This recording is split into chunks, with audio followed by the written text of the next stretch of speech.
الحمد لله رب العالمين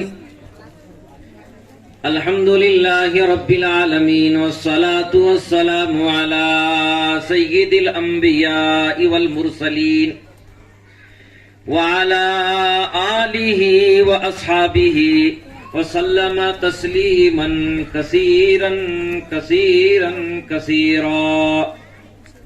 أما بعد، أعوذ بالله من الشيطان الرجيم. بسم الله الرحمن الرحيم. يا أيها النبي إنا أرسلناك شاهدا ومبشرا ونذيرا وداعيا إلى الله بإذنه وسراجا منيرا. قال النبي صلى الله عليه وسلم: أنا سيد الأنبياء والأولين والآخرين وخاتم النبيين لا نبي بعدي، أو كما قال عليه الصلاة والسلام. صدق الله العلي العظيم وصدق رسوله النبي الكريم، ونحن على ذلك من الشاهدين والشاكرين والحمد لله رب العالمین. سارا مجموعہ ایک مرتبہ محبت سے، عقیدت سے، دل و جان سے، اخلاص سے ہم سب کے پیارے آقا حضرت محمد عربی صلی اللہ علیہ وسلم کے دربار عالی میں ہدیہ درود و سلام کا نذرانہ پیش فرمائیں. اللہم صلی علی سیدنا محمد وعلی آل سیدنا محمد وبارک وسلم. اللہم صلی علی سیدنا محمد وعلی آل سیدنا محمد وبارک وسلم. اللہم صلی علی سیدنا محمد وعلی آل سیدنا محمد وبارک وسلم.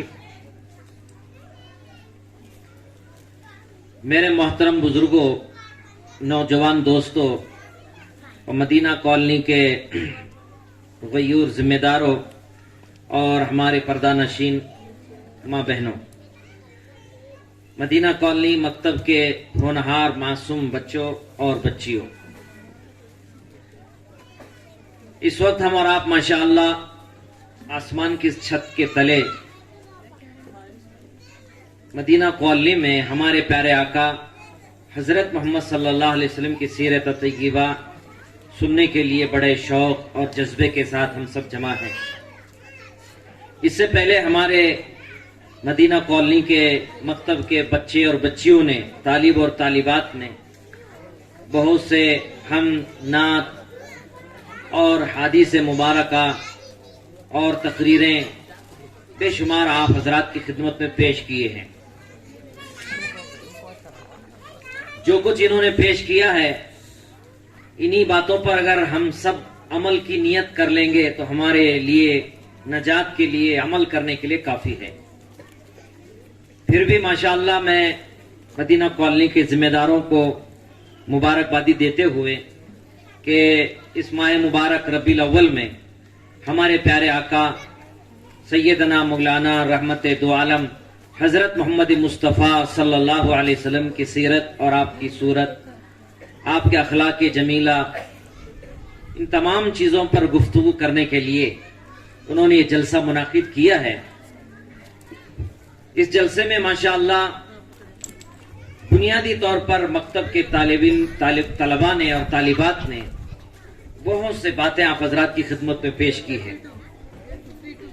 میں مکتب کے محنت کرنے والے استاد کو بھی مبارکبادی دیتا ہوں، اور ایسے ماحول میں اس مدینہ کالونی میں، اس مدینہ کالونی کے ذمہ دار دوست احبابوں نے ماشاءاللہ مکتب کے نظام کو انہوں نے قائم کیا، اور ہمارے معصوم ہونہار بچوں کے سینے میں اللہ کی محبت، قرآن کی محبت، رسول اللہ صلی اللہ علیہ وسلم کی سیرت اور آپ کی صورت، آپ کے حدیث مبارکہ، کھانے کی سنتیں، پینے کی سنتیں، دعائیں، بے شمار قیمتی باتوں کو ماشاءاللہ جمع کرنے اس کی محنت کرنے کے لیے ماشاءاللہ انہوں نے محنتیں کوششیں کی ہے.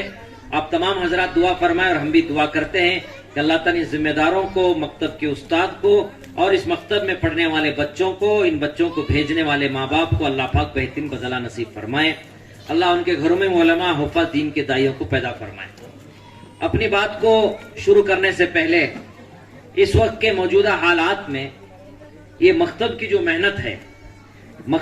محنت ہے یہ اکابر علماء اولیاء اللہ فرماتے ہیں یہ اصل میں ہمارے پیارے آقا حضرت محمد رسول اللہ صلی اللہ علیہ وسلم کی گھرانے کی میراث ہے. حضور پاک صلی اللہ علیہ وسلم کی میراث بڑھتی ہے. حضرت ابو ہریرہ رضی اللہ تعالیٰ عنہ مدینے میں کام کرنے والے اس بازار میں نوجوانوں کو پکار کر کہا کہ نوجوانوں تم اس کاروبار میں یہاں لگے ہوئے ہو، مسجد نبی میں حضرت محمد صلی اللہ علیہ وسلم کی میراث بٹ رہی ہے، تم یہی لگے ہو. تو حضرت ابو ہریرہ رضی اللہ تعالیٰ عنہ کی بات سن کر مدینے کے بازار کے تمام نوجوان مسجد نبی دوڑے آئے اور آ کر دیکھا کہ حضور کی میراث بٹ رہی ہے، چلو ہم بھی لے. دیکھا تو وہاں کچھ نظر نہیں آیا، وہاں کوئی چیز بٹ رہی نہیں ہے. واپس آئے، کہا ابو ہریرہ تو ہم نے تو مدینے کے مسجد نبوی میں دیکھا کہ وہاں کوئی حضور کی میراث نہیں بٹ رہی ہے، آپ نے کیسے کہا؟ تو حضرت ابو ہریرہ رضی اللہ تعالیٰ عنہ نے ان نوجوانوں سے پوچھا تم نے مسجد میں کیا دیکھا؟ ان نوجوانوں نے کہا کہ ابو ہریرہ ہم نے دیکھا کہ وہاں قرآن کے حلقے لگے ہوئے ہیں، ذکر کے حلقے لگے ہوئے ہیں، سیکھنا سکھانا ہو رہا ہے، حضور کی سنتوں کے مذاکرے ہو رہے ہیں، قرآن کی تعلیم اور سیکھنا سکھانا ہو رہا ہے، اور بس یہی کام ہو رہا ہے. تو حضرت ابو ہریرہ رضی اللہ تعالیٰ عنہ نے کہا کہ حضور کے دیوانوں، پروانوں، مستانوں، یہی تو حضور کی اصل میراث ہے. قرآن کی تعلیم، سیکھنا سکھانا، حضور کی سنتوں کا مذاکرہ، دین کا مذاکرہ، قرآن کا مذاکرہ، اعمال کا مذاکرہ، اخلاق کا مذاکرہ، ایمانیات کا مذاکرہ، عبادات کا مذاکرہ، معاشرت کا مذاکرہ، اخلاقیات کا مذاکرہ، آخرت کا مذاکرہ اور ذکر فکر، یہ جو مجلسیں مسجد نبوی میں لگی ہوئی ہیں یہی تو حضور پاک صلی اللہ علیہ وسلم کی میراث ہے. تو میرے بھائیوں، یقیناً ایسے ماحول میں مکتب میں مدینہ کالونی کے ذمہ داروں نے، استاد نے محنت کر کے یہاں حضور پاک صلی اللہ علیہ وسلم کی میراث جو تقسیم ہو رہی ہے وہ ہمارے معصوم بچوں کے سینے میں اس وقت جمع ہے. اسی لیے اس وقت کے ہمارے اکابر علماء اولیاء اللہ فرماتے ہیں، تھوڑا دھیان سے سنیں میری بات کو، اس وقت کی سب سے بہترین اگر کوئی عبادت ہے، اس وقت کی سب سے بہترین عبادت تو اللہ والے کہتے ہیں وہ مکتب ہے.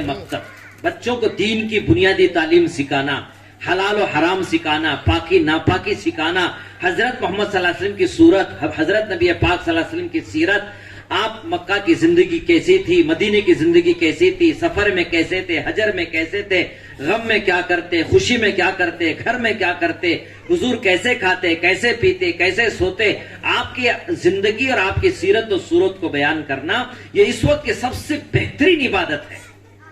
مکتب کی محنت اس وقت کی بہترین عبادت ہے. اور فرمائے اس وقت کی سب سے بڑی تبلیغ، اس وقت کی سب سے بڑا جہاد، اس وقت کی سب سے بڑی خانقاہ اور سب سے بڑا ذکر اگر کوئی ہے وہ مکتب کی محنت ہے. اس وقت کی سب سے بڑی تبلیغ میرے بھائیوں بزرگوں، ہمارے نونہال معصوم بچوں کو دین کی بنیادی تعلیم اور رسول پاک صلی اللہ علیہ وسلم کی سنت و شریعت سکھانا، قرآن تعلیمات سے آگاہ کرنا، قرآن تعلیمات سیکھنا سکھانا، یہ اس وقت کی سب سے بہترین تبلیغ ہے، بہترین خانقاہ ہے، بہترین ذکر ہے، بہترین عبادت ہے اور سب سے بڑا جہاد فرمایا.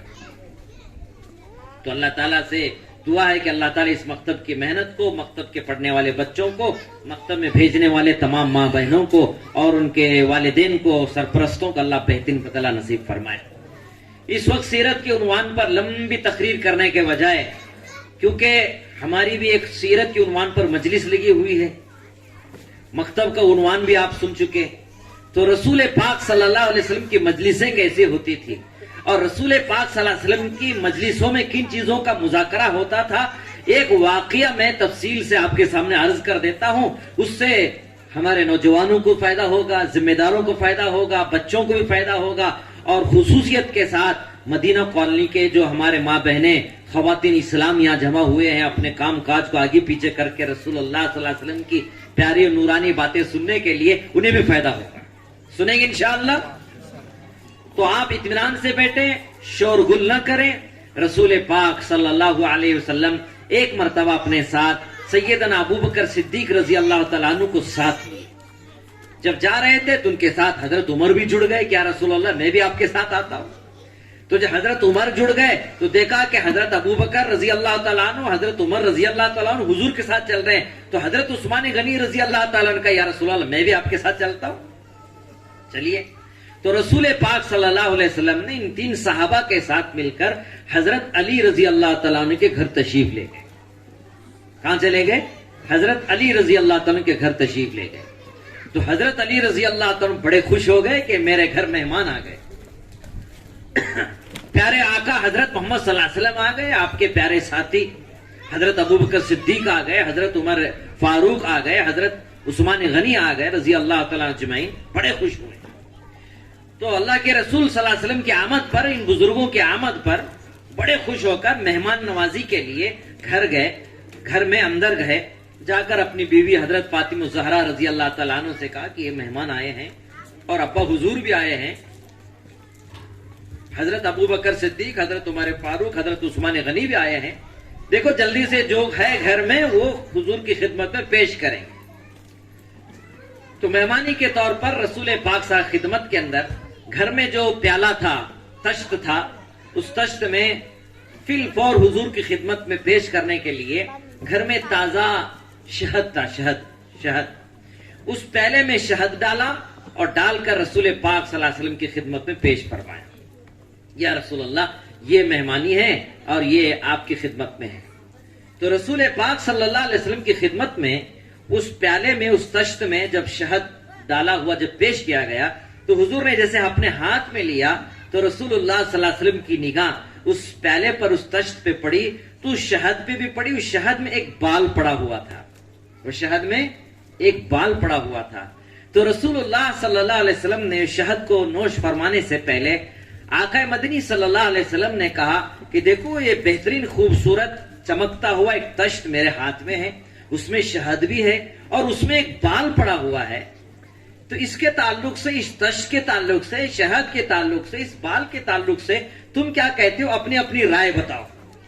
تو اللہ کے رسول صلی اللہ علیہ وسلم نے حضرت ابوبکر صدیق سے پوچھا کہ تم اپنے ذوق کے مطابق یہ تشت اتنا خوبصورت ہے، اس میں شہد ہے، اس میں بال پڑا ہوا ہے، آپ کیا کہتے ہیں؟ تو اب میرے بھائیو سنو، حضرت ابوبکر صدیق رضی اللہ تعالیٰ عنہ نے کتنا اچھا اور پیارا جواب دیا جو ہمارے لیے کتنی نصیحت اس میں چھپی ہوئی ہے. کہ یا رسول اللہ یہ جو تشت جو نظر آ رہا ہے اس کی مثال ایسی ہے کہ مومن مسلمان کے قلب کی، دل کی مثال ہے. مومن مسلمان کا دل جیسا چمکتا ہے تو ویسی یہ تشت کی مثال ہے. اور فرمایا کہ اس دل میں جو مومن مسلمان ہے مگر اس کے دل میں ایمان ہے تو وہ ایمان شہد سے زیادہ میٹھا ہے. دو باتیں فرمائی. یہ جو مومن کا جو دل ہے مسلمان کا وہ تشت سے زیادہ، اس پیالے سے زیادہ خوبصورت ہے، اور اس تشت میں جو شہد ہے اور اس دل میں جو ایمان ہے وہ ایمان وہ شہد سے بھی زیادہ میٹھا ہے. مگر تیسری بات حضرت ابوبکر صدیق رضی اللہ تعالیٰ نے کہا یا رسول اللہ یہ جو بال اس شہد میں جو پڑا ہوا ہے اس دل میں ایمان تو ہے مگر اس ایمان کو موت تک باقی رکھنا، اس ایمان کو موت تک لے کر چلنا اور اس ایمان کو موت تک عمل کرتے رہنا یہ بال سے زیادہ باریک ہے. یہ بال سے زیادہ باریک ہے. حضرت سیدنا ابوبکر صدیق رضی اللہ عنہ کتنی خوبصورت تشبیہ تھی. مومن کے دل کو قلب کہا. تو میرے بھائیوں بزرگوں دوستو، انسان کے دل میں جو بادشاہ ہے وہ دل ہے، دل. اسی لیے رسول پاک صلی اللہ علیہ وسلم نے 1400 سال پہلے ارشاد فرمایا اور ہمارے لیے اس میں نصیحت چھپی ہوئی ہے. اور اللہ پاک کیا دیکھتے ہیں اس کا ذکر اللہ پاک اللہ کے نبی علیہ الصلوۃ والسلام نے ارشاد فرمایا. دیکھیے آقا مدنی صلی اللہ علیہ وسلم کیا فرما رہے ہیں. قال النبی صلی اللہ علیہ وسلم ان اللہ لا ينظر الى اجسامکم ولا صورکم ولکن ينظر الى قلوبکم واعمالکم. پیارے آقا حضرت محمد صلی اللہ علیہ وسلم نے کتنی پیاری بات فرمائی. دیکھو اللہ پاک تمہارے شکلوں کو نہیں دیکھتے, تمہارے صورتوں کو نہیں دیکھتے, تمہارے مال و متاع حسب نسب کو نہیں دیکھتے, بلکہ تمہارے قلوب کو اور تمہارے اعمال کو دیکھتے. یعنی اگر اللہ کی نگاہ اگر بندے مومن پر پڑتی ہے تو اس کے دل پر پڑتی ہے, یعنی دل کو دیکھا جاتا ہے, دل کی کیفیت کیسی ہے اور اس کے اعمال کیسے ہیں. اسی لیے آپ نے سنا ہوگا کہ اللہ کے اترنے کی اور سمانے کی اگر کوئی جگہ ہے تو وہ مومن کا دل ہے, مومن کا دل, مومن کا دل ہے. ہاں, اسی لیے حدیث پاک میں یہ بھی آقا مدنی صلی اللہ علیہ وسلم نے فرمایا انسان کے بدن میں ایک گوشت کا لتڑا ہے, وہ دل. وہ اگر درست ہو گیا میرے بھائیوں بزرگوں تو سمجھو کہ پورا بدن درست ہو گیا, پورا معاشرہ پورا گھر درست ہو گیا. اگر وہ بگڑ گیا, دل بگڑ گیا تو خود بھی بگڑا, یہ جسم بھی بگڑا, گھر بھی بگڑا اور معاشرہ بھی بگڑا.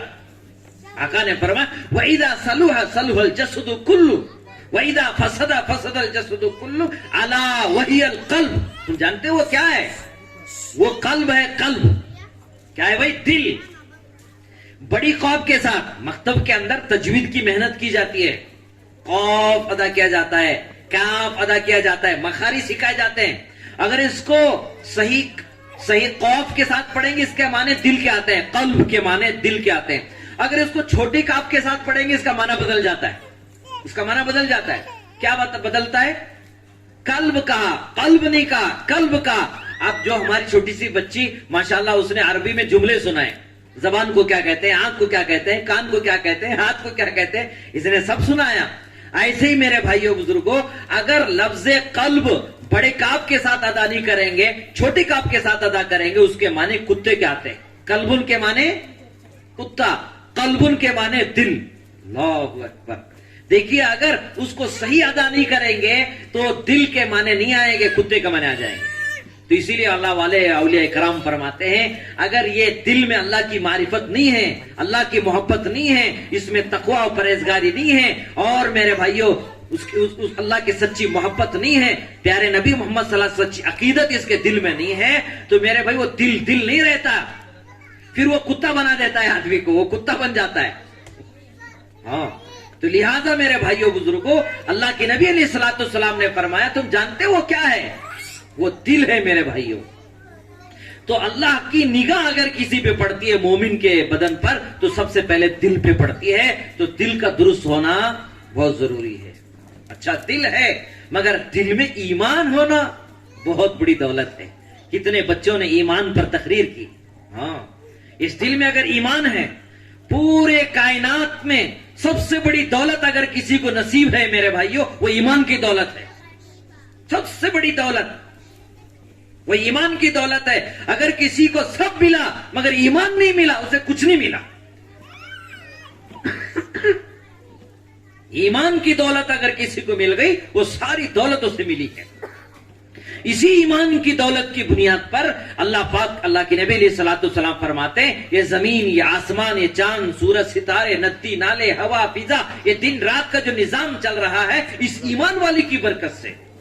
اور اللہ کے نبی علیہ الصلوۃ والسلام کا فرمان ہے قیامت اس وقت تک قائم نہیں ہو سکتی, لا تقوم الساعۃ حتی یقال اللہ اللہ.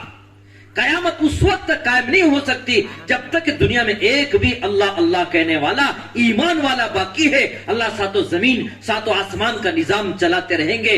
دن آئے گا, رات آئے گی, چاند نکلیں گے, سورج نکلے گے, سیارات بروج کام کریں گے, بارش آسمان سے برسے گی, بنجر زمین سرسبز و شاداب ہوگی. اس زمین سے ہزار قسم کے پھول پودے, بیل بوٹے, مدنیاں, سوہا, چاندی, پیٹرول, سرکاریاں, سبزیاں سب نکلتے رہیں گے اس وقت تک جب تک کہ دنیا میں ایک بھی اللہ اللہ کہنے والا ایمان والا باقی ہے. تو ایمان اتنی بڑی دولت ہے. تو حضرت سیدنا ابو بکر صدیق رضی اللہ تعالیٰ عنہ نے کتنی عجیب بات امت کو بتائی اور یہ ذکر کیا کہ دیکھو یہ دل, مومن کا جو دل ہوتا ہے وہ تش سے زیادہ خوبصورت ہوتا ہے, اور اس دل میں ایمان یہ شہد سے زیادہ میٹھا ہے.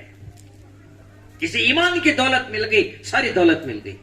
اور تیسری بات حضرت سیدنا ابو بکر صدیق رضی اللہ تعالیٰ فرمایا، اس ایمان پر موت تک باقی رہنا، اس ایمانیات کو مکمل کرنا، یہ بال سے زیادہ باریک ہے، بال سے زیادہ باریک ہے۔ اور خصوصی طور پر ایسے ماحول میں اور ایسے معاشرے میں ہمارا گھر فلم ٹاکیز بن چکا ہے، ہمارے بچے اور بچے ہمارے ہاتھوں سے نکل چکے ہیں، بے حیائی، گناہ، جرائم، گانا بجانا عام ہو چکا ہے۔ ایسے فتنے فساد کے ماحول میں اپنی ایمان کو بچانا اور ایمانیات پر عمل کرنا اور ایمان کو باقی موت تک رکھنے کی فکر کرنا، میرے بھائیو، بزرگوں، دوستو، یہ بہت بال سے زیادہ باریک اور بہت مشکل کام ہے، بہت مشکل کام ہے۔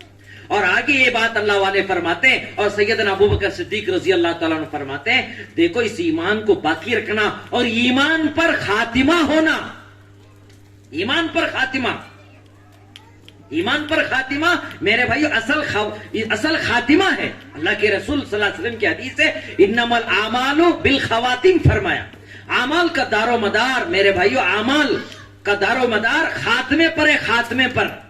اگر ہمارا خاتمہ خیر ہو جائے، ایمان پر اگر خاتمہ ہوگا تو سب کچھ ٹھیک ہے۔ اگر ہمارا خاتمہ ایمان پر نہیں ہوا، سب کچھ ہے مگر ہمارا خاتمہ ایمان پر نہیں ہو رہا ہے، تو اس لیے میرے بھائیو جو فیصلہ ہوتا ہے ایمان پر ہوتا ہے، جنت ملتی ہے ایمان کی بنیاد پر، ہمارا خاتمہ ایمان پر ہو۔ اور آقا مدنی صلی اللہ علیہ وسلم کی بھی ارشاد ہے کہ جس کا کلمہ آخری کلمہ کیا ہوگا، لا الہ الا اللہ ہوگا، وہ جنت میں جائے گا۔ من قال لا الہ الا اللہ آخر کلام ہی دخل الجنہ، فرمایا جس کا آخری کلام لا الہ الا اللہ ہوگا وہ جنت میں جائے گا۔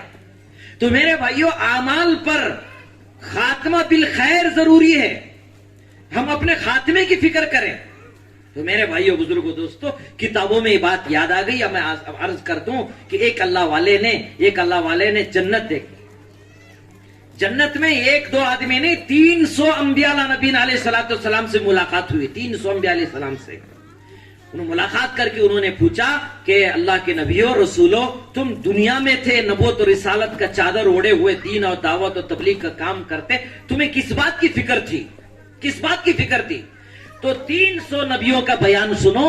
300 نبیوں نے اس اللہ والے سے کہا کہ ہم دنیا میں جب دعوت کا، دین کا، اللہ کے احکامات پر خود عمل کرتے، دوسروں کو دین کی دعوت دیتے، حلال و حرام کی پہچان بتاتے، اللہ کی معرفت، اس کی محبت، اس کی عظمتیں، اس کی شان و جلال کے تذکرے کرتے اور اللہ کے بے شمار نعمتیں کھاتے اور اس کا شکر ادا کرتے، مگر اس بات کا بھی ڈر تھا اور ڈرتے تھے، آنسو بہاتے تھے اور دعائیں مانگتے تھے کہ اللہ ہمارا خاتمہ ایمان پر نصیب فرما، ہمارا خاتمہ ایمان پر نصیب فرما۔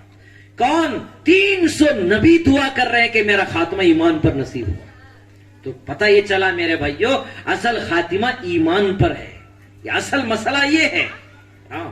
اسی لیے قرآن مقدس میں اللہ پاک نے بے شمار نبیوں کے واقعات کا ذکر کیا، ان کی دعاؤں کا اللہ پاک نے ذکر کیا اور اس کا تذکرہ قرآن میں کیا، اس کا تذکرہ قرآن میں کیا۔ مختصر عرض کرتا چلوں، ایک نبی ہے، ماشاءاللہ، ایک طالبہ نے ماشاءاللہ حضور پر سلام پیش کیا اور حضرت یوسف علیہ السلام کا حسن کو بیان فرمایا اور رسول اللہ کے حسن کو بھی بیان فرمایا۔ تو مصر کی دوشیزانوں نے، مصر کی شہزادیوں نے حضرت یوسف علیہ السلام کے حسن کو دیکھ کر انگلیاں کاٹ ڈالی۔ ہم سب کی ماں حضرت عائشہ صدیقہ رضی اللہ تعالیٰ عنہ کہتی ہے، اگر میرے محمد کو اگر وہ دیکھ لیتے، انگلیاں کاٹنے کے بجائے اپنے دل پہ چھریاں چلا لیتی۔ ایسا حسن اللہ پاک نے ہمارے آقا حضرت محمد صلی اللہ علیہ وسلم کو اللہ پاک نے عطا فرمایا تھا، ایسا حسن۔ حضرت ابو ہریرہ رضی اللہ تعالیٰ عنہ ایک مرتبہ کہتے ہیں، میں مسجد حرام میں تھا تو جیسے یہ چاند چمک رہا ہے، 14ویں کا چاند نظر آ رہا ہے، ویسے چاند بھی نظر آ رہا تھا۔ میرے پیارے آقا محمد صلی اللہ علیہ وسلم حرم مبارک میں بیٹھے ہوئے تھے۔ حضرت ابو ہریرہ کہتے، میں کبھی حضور کے چہرے انور کو دیکھتا، کبھی 14ویں کے چاند کو دیکھتا، میں کبھی 14ویں کے چاند کو دیکھتا، پھر حضور کے چہرے انور کو دیکھتا۔ قسم خدا کی کہ میں فیصلہ کر لیا اور یہ کہنے پہ مجبور ہوا، میرے آقا کا چہرہ یہ 14ویں رات کے چاند سے زیادہ خوبصورت ہے۔ تو میرے بھائیوں بزرگوں دوستو، حضرت یوسف علیہ نبی علیہ السلام کو اللہ پاک نے بڑا حسن دیا تھا. کتابوں میں آتا ہے کہ اللہ پاک نے حسن کو دنیا میں تقسیم کیا تو آدھا حسن اللہ پاک نے حضرت یوسف علیہ السلام کو دیا اور آدھے حسن میں اللہ نے پوری دنیا میں تقسیم کیا. آپ اندازہ لگاؤ کیسے حسین ہوں گے حضرت یوسف علیہ السلام. مگر اللہ پاک نے ہمارے پیارے آقا حضرت محمد صلی اللہ علیہ وسلم کا ایسا حسن اللہ پاک نے عطا کیا تھا. اسی لیے شیخ سعدی رحمت اللہ علیہ نے آج ہمارے درگاہوں میں، خانقاہوں میں، مدرسوں میں، گھروں میں ماشاءاللہ جو حضور سے سچی محبت عقیدت رکھتے ہیں، حضرت شیخ سعدی کی عربی میں کہے ہوئے الفاظ کو ماشاءاللہ فوٹو کٹ بنا کر رکھتے، مگر اس کا معنی مطلب ہم نے کبھی نہ پوچھا اور کبھی معلوم کیا. کیا ہے وہ اشعار ہیں؟ بلغ الولا بکمالہ کشف الدجا بجمالہ حسنت جمیع خصالہ صلو علیہ وآلہ. وہ حسن و جمال، وہ کمال، وہ اخلاق اور وہ اللہ پاک نے حسن جمال ہمارے آقا حضرت محمد صلی اللہ علیہ وسلم کو اللہ پاک نے عطا فرمایا تھا. اللہ اکبر. تو نبی پاک صلی اللہ علیہ وسلم اور حضرت یوسف علیہ نبی علیہ السلام نے جو قرآن مقدس میں اتنا حسن کو ذکر کیا، ان کی ایک دعا کو اللہ نے قرآن میں ذکر کیا ہے. وہ کیا دعا کرتے تھے؟ دیکھیے حضرت یوسف علیہ السلام دعا فرما رہے ہیں. کیا دعا فرما رہے ہیں؟ یا فاطر السماوات والارض انت ولی فی الدنیا والآخرہ توفنی مسلما والحقنی بالصالحین. حضرت یوسف علیہ السلام کو اللہ نے بہت بڑی دولت دی تھی، حسن و جمال بھی دیا تھا. بہت بڑے بادشاہ تھے حضرت یوسف علیہ السلام مصر کے. آپ اسے اندازہ لگا سکتے ہیں کہ یوسف علیہ السلام کو اللہ نے کتنی بڑی دولت اور حکومت عطا کی تھی. اندازہ لگا سکتے ہیں. آپ تاریخ یوسف پڑھیے، واقعات پڑھیے، سورہ یوسف کا تفسیر پڑھیے تو آپ کو پتا چلے گا کہ یوسف علیہ السلام کی حکومت کے بعد، یعنی دنیا سے پردہ فرمانے کے بعد، جانے سے بعد جو بھی بادشاہ بنا ہے وہ اپنے حکومت کے نشے میں اپنے آپ کو خدا کہا ہے. کتنی بڑی دولت ہوئی. یوسف علیہ السلام کے بعد جو بھی بادشاہ بنا ہے مصر کا، اس نے دولت اور اپنے اقتدار کی بنیاد پر خدا ہونے کا دعویٰ کیا ہے. کتنی بڑی دولت ہوگی. مگر اتنے بڑے دولت کے مالک حضرت یوسف علیہ السلام اپنے پروردگار کے دربار میں عرض کر رہے ہیں، اے زمین آسمان کے پیدا کرنے والے، تو ہی میرا دنیا اور آخرت میں ولی ہے، کارساز ہے، تو ہی بگڑی بنانے والا ہے، جھولی بھرنے والا ہے.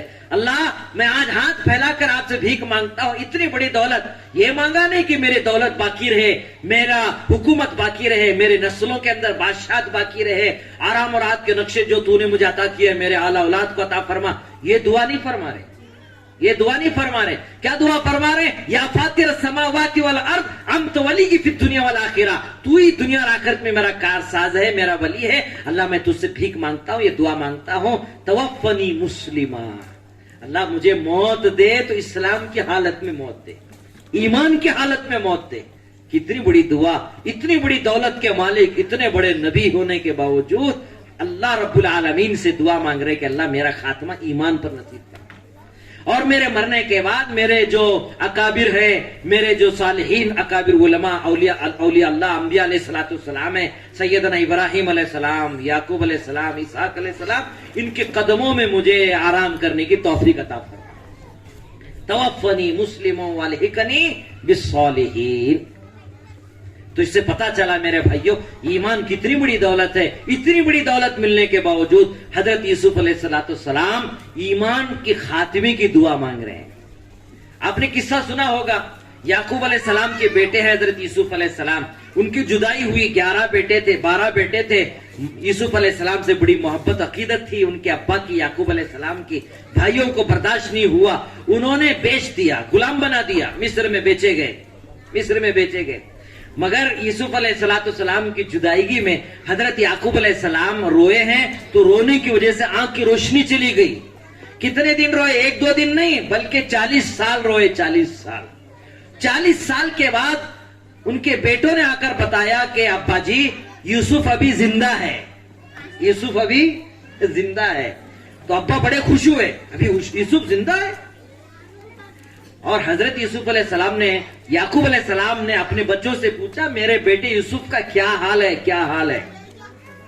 بچوں نے سب مل کر کہا ابا جی کیا کہیں یوسف کے، وہ عزیز مصر بنا ہے، حکومت اقتدار اسے اللہ نے عطا کیا ہے، بادشاہت اللہ نے اسے عطا کی ہے، فوج و توپ تپنگ اسے پاس موجود ہے، لمبی بڑی قطار میں فوجیں کھڑی رہتی ہے، بے بہا نعمتوں سے اللہ پاک نے اسے نوازا ہے۔ حضرت یعقوب علیہ السلام نے کہا میں یہ نہیں پوچھ رہا کہ اس کی حکومت کیسی ہے، اقتدار کیسی ہے، فوج کیسی ہے، اس کے کھانے نعمتیں کیا، یہ نہیں پوچھ رہا، میں یہ پوچھ رہا ہوں کہ میرا یوسف ایمان پر بھی باقی ہے نہیں ہے، ایمان پر بھی باقی ہے نہیں ہے، ایمان کی دولت بھی اسے حاصل ہے یا نہیں ہے؟ اللہ اکبر۔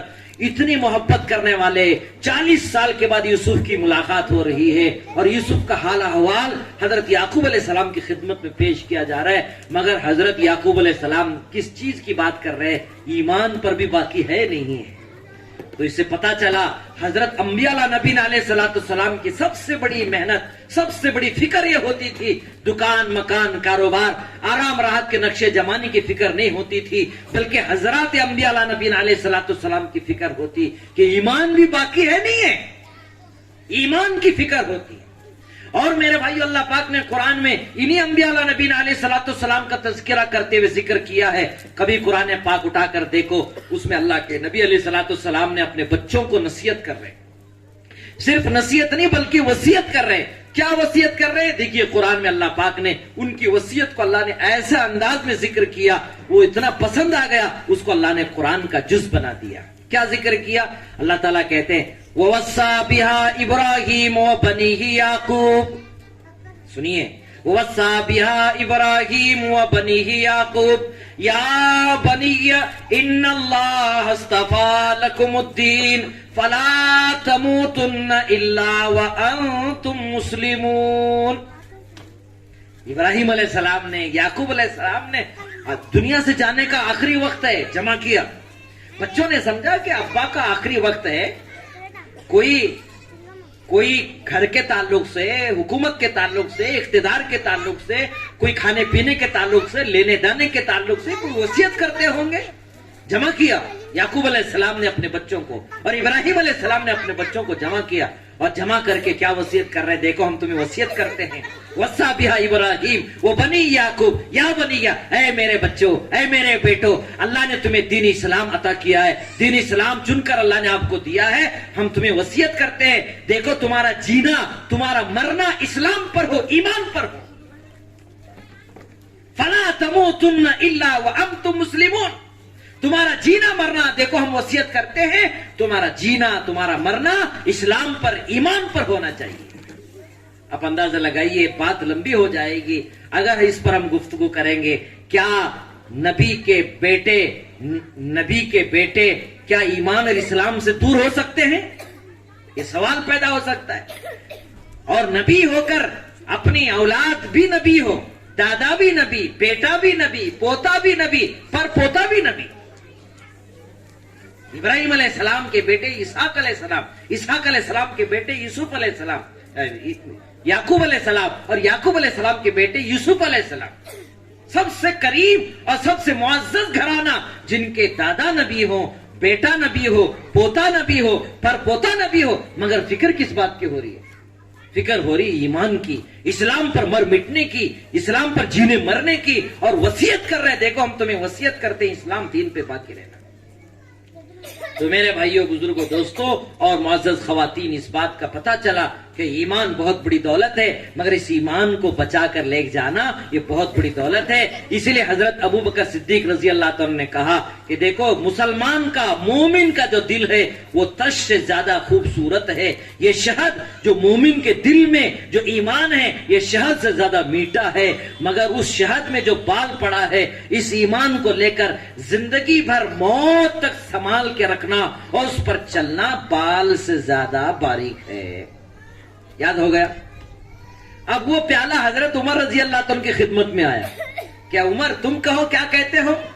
تو حضرت عمر رضی اللہ تعالیٰ نے اپنے ذوق کے مطابق کہا، یا رسول اللہ، یہ جو پیالہ جو تشت نظر آ رہا ہے، یہ جو خوبصورت حکومت ہے نا، حکومت کرنا، یہ حکومت یہ تش سے زیادہ روشن دان ہوتی ہے، خوبصورت ہوتی ہے۔ اور فرمایا جو اس میں شہد ہے، حکومت میں رہ کر حکومت کرنا، اقتدار سنبھالنا، اقتدار باقی رکھنے کی محنتیں کرنا، یہ شہد سے زیادہ میٹھا ہے، شہد سے زیادہ میٹھا ہے۔ اور تیسری بات فرمائی یا رسول اللہ حکومت ملنے کے بعد حکومت میں رہتے ہوئے حکومت کا کام کرتے ہوئے عدل و انصاف قائم کرنا، سب کے ساتھ مساوات، پیار محبت، عدل و انصاف کا معاملہ کرنا، بھائی چارگی کے معاملہ کرنا، سب کے غم اور خوشی میں شریک رہنا، سب کا حق ادا کرنا، یہ بال سے بھی زیادہ باریک ہے، بال سے زیادہ باریک ہے۔ اللہ اکبر۔ تو حکومت یہ تش سے زیادہ خوبصورت، مگر حکومت میں رہ کر حکومت کرنا یہ شہد سے زیادہ میٹھا ہے، مگر حکومت کرتے ہوئے سب کے ساتھ انصاف کا معاملہ کرنا یہ بال سے زیادہ باریک ہے۔ اسی لیے قیامت کے بیان میں آتا ہے قیامت کے دن اللہ پاک جن کو اللہ نے حکومت دی تھی، اقتدار دیا تھا، ان سے اللہ پاک سوال کریں گے تم نے کیا عدل و انصاف قائم کیا، کیا تم نے عدل و انصاف قائم کیا؟ یہ پہلا سوال ہوگا عدل و انصاف کا حکومت کرنے والوں سے۔ اسی لیے حضرت عمر رضی اللہ تعالیٰ ڈرتے تھے اور دعائیں مانگتے تھے میرے حکومت میں، میرے اقتدار میں اگر کوئی کتا بھی بھوکا سو گیا تو قیامت دن میری پوچھ ہوگی، حضرت عمر کی پوچھ ہوگی۔ اللہ اکبر۔ تو میرے بھائیو عدل انصاف پر باقی رکھنا، سب کے ساتھ ہر ایک کے ساتھ پیار محبت کا معاملہ، عدل انصاف کرنا یہ بال سے زیادہ باریک ہے، بال سے زیادہ باریک ہے۔ حضرت عمر رضی اللہ تعالیٰ روتے تھے، ڈرتے تھے، اور کوئی معمولی بادشاہ نہیں تھے، پون دنیا کے بادشاہ، ہاں 40,000 مربع میل کے بادشاہ، پوری دنیا کانپتی تھی، ڈرتی تھی، مگر اللہ پاک نے ایسا تقوی اور ایسی جلالت شان اللہ پاک نے حضرت عمر کو عطا کیا تھا، اور ہمیشہ ڈرتے تھے، روتے تھے کہ مجھ سے کوئی غلطی نہ ہو جائے، ناانصافی نہ ہو جائے۔ بھیس بدل کر محلوں میں، بازاروں میں چکر لگاتے تھے اور تحقیق کرتے تھے کہ کیا چل رہا ہے۔ ایک رات حضرت عمر رضی اللہ تعالیٰ عنہ ایک راستے سے گزر رہے تھے، رات کا وقت تھا، تو ایک بڑھیا بیٹھی ہوئی تھی اور رو رہی تھی۔ حضرت عمر رضی اللہ تعالیٰ پوچھا بھی کیوں رو رہی ہے؟ دیکھو وہ فاقہ ہے، میرے گھر کی پریشانی ہے، یہ جو امیر المومنین عمر امیر المومنین بنا بیٹھا ہے نہ ہماری خبرگیری رکھتا ہے، ہم مفلس ہیں، پریشان ہیں، کھانے کے لینے دینے پڑ رہے ہیں، کوئی فکر ہی نہیں کرتا ہے، امیر المومن بن کر بیٹھا ہے۔ میں قیامت کے دن عمر کا دامن پکڑوں گی اور قیامت کے دن اللہ کے دربار میں عمر کو حاضر کروں گی کہ میں مصیبت پریشانی میں، بڑھاپے کے عالم میں میرا کوئی سہارا نہیں تھا، میں فاقے پہ فاقے گزار رہی تھی، عمر نے کبھی میری فکر نہیں کی۔ حضرت عمر ڈر گئے، حضرت عمر ڈر گئے اور کہا کہ اماں عمر کو کیا پتا تو اس چوراہے پر اس محلے میں بیٹھی ہے، عمر کو کیا پتا، عمر تو اپنے کام کاج میں لگا ہوا ہے، محنتوں میں لگا ہوا ہے، کیا پتا عمر کو کہ تیری یہ کیفیت و حالت ہے، وہ تو امیر المومنین بنا پڑا ہے، میں قیامت کے دن اسے حاضر کروں گی۔ حضرت عمر رضی اللہ تعالیٰ عنہ، کیونکہ حضرت عمر ہی تھے، حضرت عمر ہی تھے، حضرت عمر رضی اللہ کہا اماں جان کیا میں عمر کا دوست ہوں اور میں عمر کے طرف سے تمہاری جو ضرورت ہے میں اس کو ادا کر دوں، کیا تم عمر کو معاف کرو گے؟ بولے کیا کرو گے؟ بولے تم کیا چاہتی ہو؟ تو بولے مجھے اس وقت 10 درہم کی ضرورت ہے۔ تو حضرت عمر رضی اللہ تعالیٰ نے جلدی سے 10 درہم نکالے اور کہا کہ اماں جان یہ 10 درہم لے لو، اس شرط پر کہ تم عمر کو معاف کرنا، عمر کو معاف کرنا۔ تو وہ بڑھیا راضی ہوگی، وہ بڑھیا راضی ہوگی۔ تو حضرت عمر رضی اللہ تعالیٰ عنہ نے بس اتنا نہیں کہا، 10 درہم بھی دیے اور اپنے کرتے کا ایک کنارہ پھاڑا اور کہا کہ اماں جان اس میں لکھ دینا میں نے عمر کو معاف کر دیا، میں نے عمر کو معاف کر دیا۔ حضرت عمر رضی اللہ تعالیٰ عنہ لکھوا رہے تھے، اسی درمیان میں حضرت عبداللہ ابن مسعود رضی اللہ عنہ تشریف لائے اور کہا امیر المومنین السلام علیکم۔ جب بڑھیا کو پتا چلا کہ یہی عمر ہے، ہانپنے اور کانپنے لگی۔ تو حضرت عمر رضی اللہ تعالیٰ نے کہا کہ عبداللہ ابن مسعود تم بھی گواہ رہنا، اے بڑھیا نے یہ کاغذ اور یہ کپڑے پر لکھ کر دیا ہے کہ میں عمر کو معاف کیا ہے۔ اے عبداللہ ابن مسعود جب عمر کا انتقال ہو جائے یہ کاغذ اور یہ جو کپڑا ہے نا لکھا ہوا میرے قبر میں رکھ دینا، کہیں بڑھیا قیامت کے دن میرے سوال نہ کرے، انصاف کا میرے ذات سے جو ہوتا ہے میں نے اس کا ساتھ دیا۔ تو میرے بھائیو بزرگوں دوستو، حضرت عمر رضی اللہ تعالیٰ کہہ رہے ہیں حکومت یہ پہلے سے زیادہ خوبصورت ہے، حکومت کرنا شہد سے زیادہ میٹھا ہے، مگر حکومت میں کرتے کرتے سب کے ساتھ انصاف کا معاملہ کرنا یہ بال سے زیادہ باریک ہے. وہ پیالہ حضرت عثمان غنی رضی اللہ عنہ کی خدمت میں پیش کیا گیا. حضرت عثمان غنی رضی اللہ عنہ نے اٹھایا اور کہا یا رسول اللہ یہ جو تشت نظر آ رہا ہے شہد کا، یہ تشت، یہ علم دین کا حاصل کرنا یہ تش سے زیادہ خوبصورت ہے. علم دین جو ہے وہ تش سے زیادہ خوبصورت ہے، مگر علم دین کو حاصل کرنا، علم دین کو لگے رہنا، علم دین کو حاصل کرنا، پڑھنا پڑھانا یہ شہد سے زیادہ میٹھا ہے، شہد سے زیادہ میٹھا ہے. اور تیسری بات فرمایا علم کو حاصل کر کے اس پر موت تک عمل کرنا بال سے زیادہ باریک ہے. اس کو موت تک عمل کرنا وہ بال سے زیادہ باریک ہے. سبحان اللہ. تو میرے بھائیو علم دین یہ بہت خوبصورت ہے. ہاں اللہ نے تعریف کی ہے، ہاں اور رسول اللہ صلی اللہ علیہ وسلم تعریف کی، بچوں نے وہ حدیث آپ کے سامنے پیش کیے. مگر علم دین کو حاصل کرنا، حاصل کرنے والے کا کیا مقام ہے؟ ہاں حاصل کرنے والے کا کیا مقام ہے؟ اللہ کے رسول صلی اللہ علیہ وسلم فرماتے ہیں جو علم دین حاصل کرتا ہے اس کے قدموں کے تلے فرشتے نورانی مخلوق پر بھی جاتی ہے. میں آپ کو اور سناؤں، جو علم دین حاصل کرتا ہے، قرآن کی تعلیم حاصل کرتا ہے، نبی کی سنت و شریعت کو حاصل کرتا ہے، حلال و حرام کی پہچان حاصل کرتا ہے، تو میرے بھائیو اس طالب علم کے لیے وہ جنگل کے درندے، ہاں بلوں کی چونٹیاں، سمندر کی مچھلیاں، تمام دنیا کی مخلوق اس کے لیے دعائیں مغفرت کرتی رہتی ہے، دعائیں مغفرت کرتی رہتی ہے. اللہ اکبر. یہ طالب علم کا مقام ہے. اسی لیے ایک موقع پر اللہ کے رسول صلی اللہ علیہ وسلم نے فرمایا کہ دیکھو تم عالم بنو، اگر عالم نہیں بن سکتے ہو تو علم دین حاصل کرنے والے بنو. ہاں اگر علم دین حاصل نہیں کر سکتے ہو کم سے کم سننے والے بنو. اگر تم سننے والے بھی نہیں ہیں تو کم سے کم علم دین رکھنے والے سے محبت کرنے والے بنو. 4 باتیں ہو گئی. اور حضور نے فرمایا 5واں کام مت کرو، یہ خسارے کی چیز ہوگی. پہلا کام یا تو عالم بنو، یا تو عالم بنو، ہاں یا تو اگر عالم نہیں بن سکتے تو کم سے کم علم دین حاصل کرنے والے بنو. ہاں حدیث مبارک میں آتا ہے میرے بھائیو، حضرت ابو ذر غفاری رضی اللہ عنہ اس کے راوی ہیں، ایک بندہ پوری رات میں، ایک بندہ ایک بندی پوری رات میں 1000 رکعت نفل نماز پڑھتے ہیں. کتنے؟ 1000 رکعت. مگر ایک بندہ ایک بندی صبح اٹھ کر کسی مولانا کے پاس، کسی حافظ قاری کے پاس بیٹھ کر قرآن کی ایک آیت سیکھتے ہیں یا ایک دین کا مسئلہ معلوم کرتے ہیں.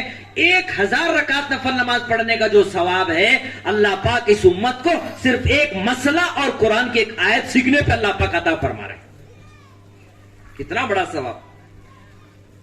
یا تو عالم بنو یا تو دین سیکھنے والے بنو، دین سیکھنے والے بنو. اللہ اکبر.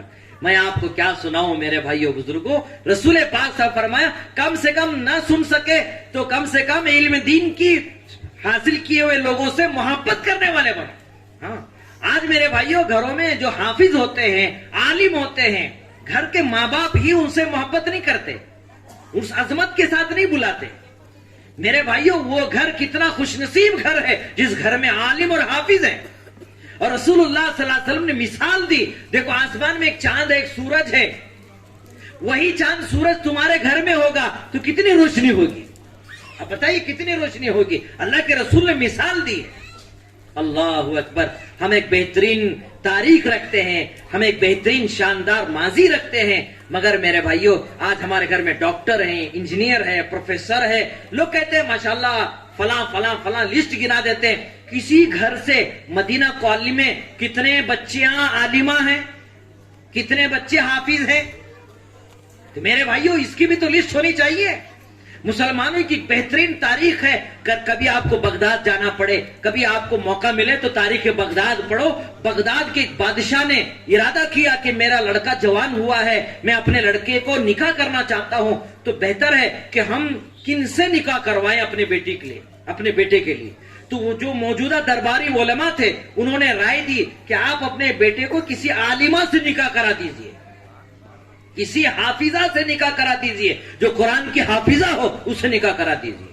تو اچھی بات ہے، بہت اچھی بات ہے. میں اپنے فرزند کو، میرے شہزادے کو، میرے نوجوان کو میں ایسی بہو لاؤں گا، ایک ایسی دلہن لاؤں گا جو حافظ قرآن ہو.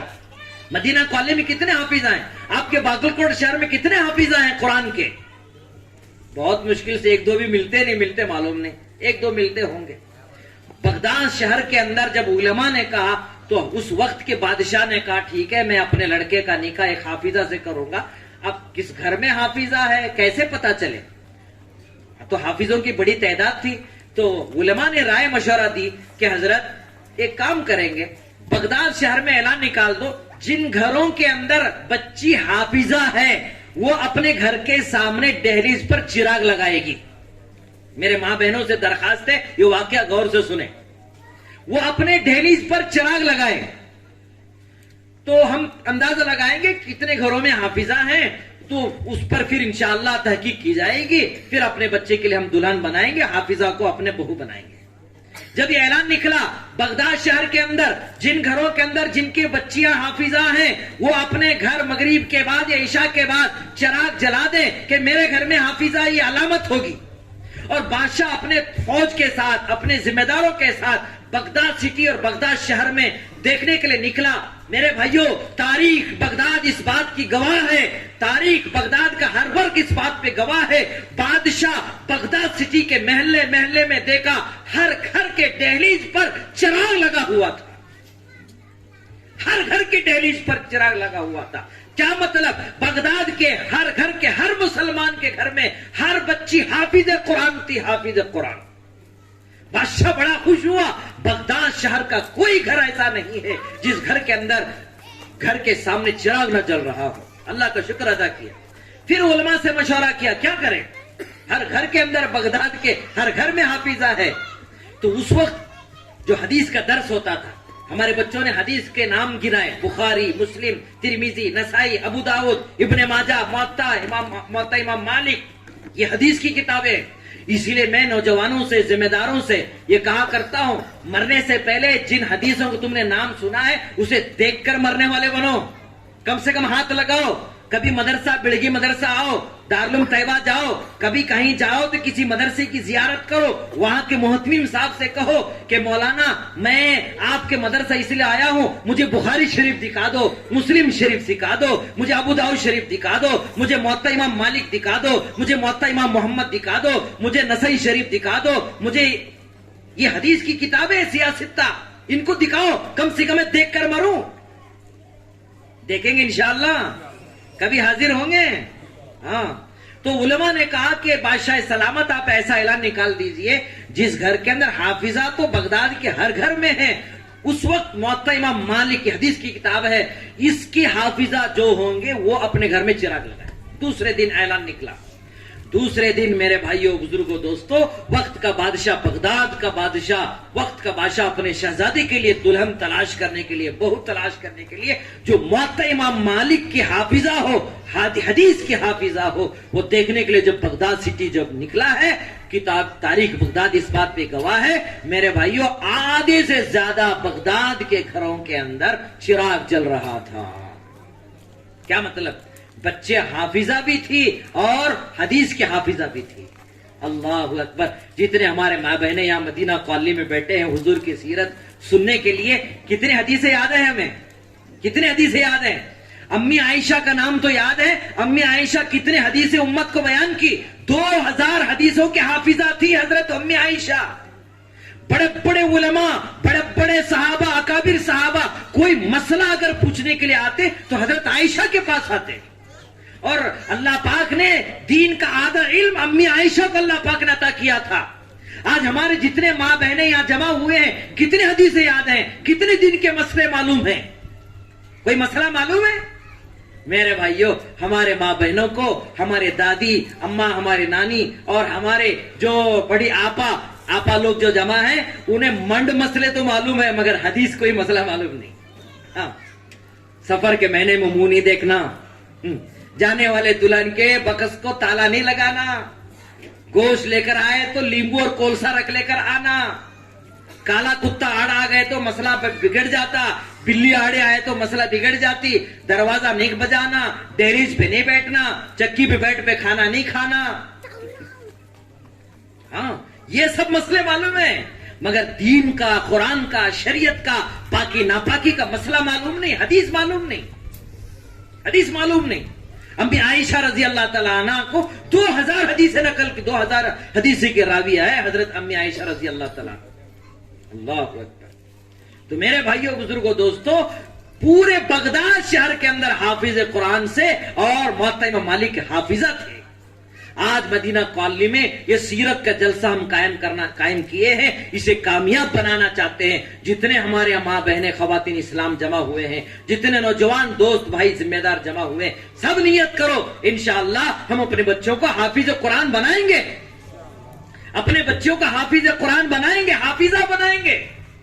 ہاں، جو فضائل اعمال ہم پڑھتے ہیں، خود حضرت شیخ محمد زکریا کاندلوی نور اللہ مرقدہ لکھتے ہیں، میرے ابا حافظ، میرے دادا حافظ، میرے تایا حافظ، میرے بھائی حافظ، ان کے بیٹے حافظ.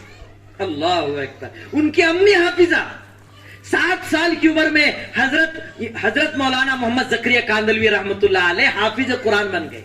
اور خود حضرت شیخ زکریا رحمۃ اللہ علیہ کہتے ہیں، میں سہارنپور سے دلی نظام الدین جاتا تو 15 پارے پڑھتا تھا، نظام الدین دلی سے جب سہارنپور آتا تو 15 پارے پڑھتا.